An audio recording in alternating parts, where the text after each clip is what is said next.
Assalamualaikum warahmatullahi wabarakatuh. Bagaimana kabarnya hari ini?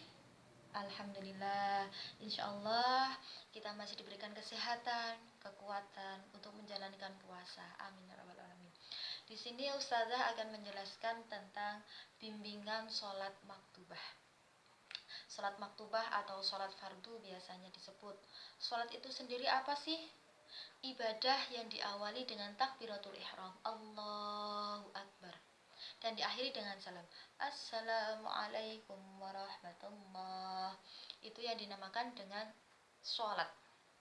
Rukun sholat itu ada 13. Yang pertama adalah kita niat. Ustazah akan mencontohkan niat sholat maghrib.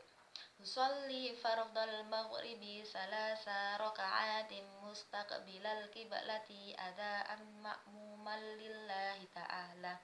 Itu ketika kita menjadi makmum. Ketika kita sendirian, niatnya sudah berbeda lagi. Usolli fardal maghribi salasa raka'atin mustaqbilal qiblati adaan lillahi ta'ala. Ketika kita menjadi imam juga berbeda. Bagaimana niatnya?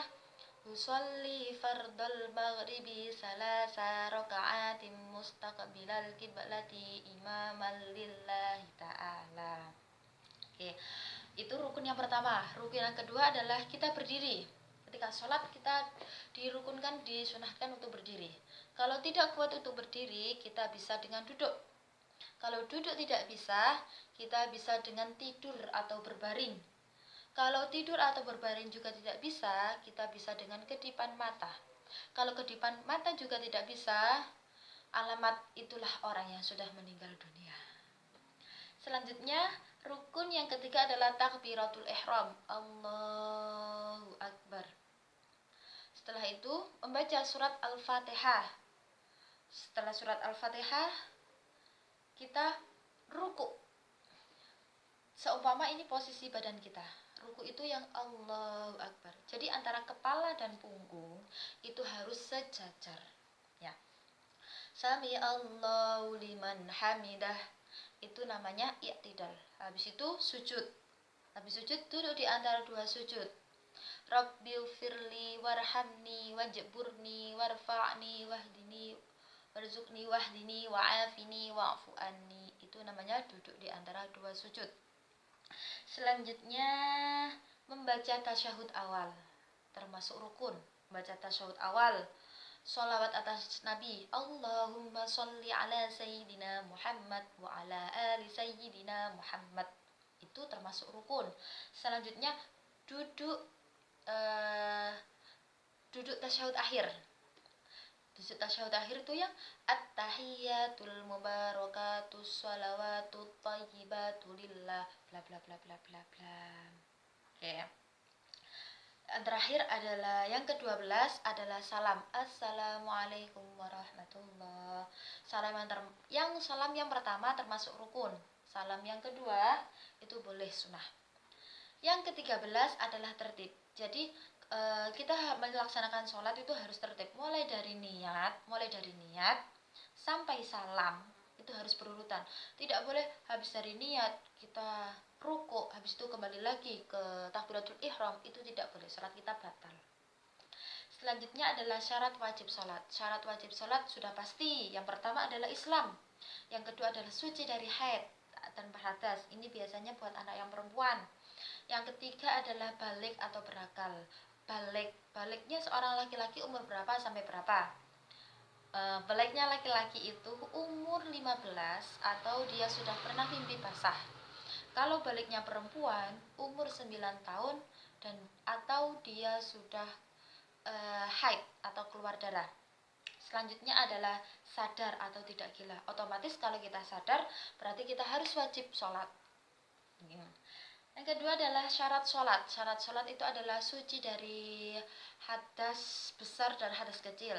Suci dari hadas kecil contohnya pipis, kencing, BAB. Suci dari hadas besar contohnya haid, nifas, dan lain sebagainya. Yang kedua adalah suci pakaian. Badan kita harus suci. Tempat yang kita tempati untuk sholat itu juga harus suci. Selanjutnya adalah menutup aurat. tahu auratnya laki-laki mulai dari apa sampai apa? Auratnya laki-laki mulai dari pusar sampai dari lutut, atau mulai dari udel sampai dari dengkul. Kalau yang perempuan, auratnya mulai dari ujung kepala sampai ujung kaki, kecuali muka dan kedua telapak tangan. Yang keempat, menghadap kiblat. Kiblat. Kalau kita sholat itu harus menghadap kiblat, tidak boleh membelakangi kiblat atau berhadapan di lain arah kecuali di kiblat itu sendiri. Berbeda lagi kalau kita dalam perjalanan naik kapal yang tidak tahu arah kiblatnya mana, tapi kita yakin kalau di situ kiblatnya kita, berarti kita meyakinkan itu kiblat, berarti kita harus menghadap ke situ. Yang membatalkan sholat, yang pertama adalah kita meninggalkan sholat, meninggalkan rukun dan syarat sahnya sholat, itu sudah otomatis batal. Kedua, sengaja bergerak dan berbicara.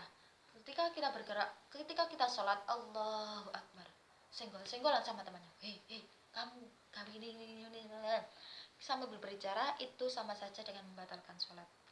Berbicara, bergerak banyak kecuali rokaatnya dalam sholat. Membatalkan yang keempat adalah makan atau minum. Enak-enak sholat, di depannya kita ada makanan, tiba-tiba kita makan, kita minum, habis itu sholat lagi, itu batal sholatnya. Semua yang Ustazah jelaskan tadi, semuanya diatur dalam Al-Quran, surat Al-Ankabut ayat 45. Coba nanti kita buka bareng-bareng surat Al-Ankabut ayat 45 yang menjelaskan tentang bimbingan sholat maktubah itu sendiri. Dari sini paham? Ada yang ditanyakan? Insya Allah tidak yang ditanyakan dan semuanya paham. Semoga apa yang Ustazah jelaskan mulai dari awal sampai akhir bisa bermanfaat bagi kita semua. Amin ya rabbal alamin. Ustazah akhiri, Assalamualaikum warahmatullahi wabarakatuh.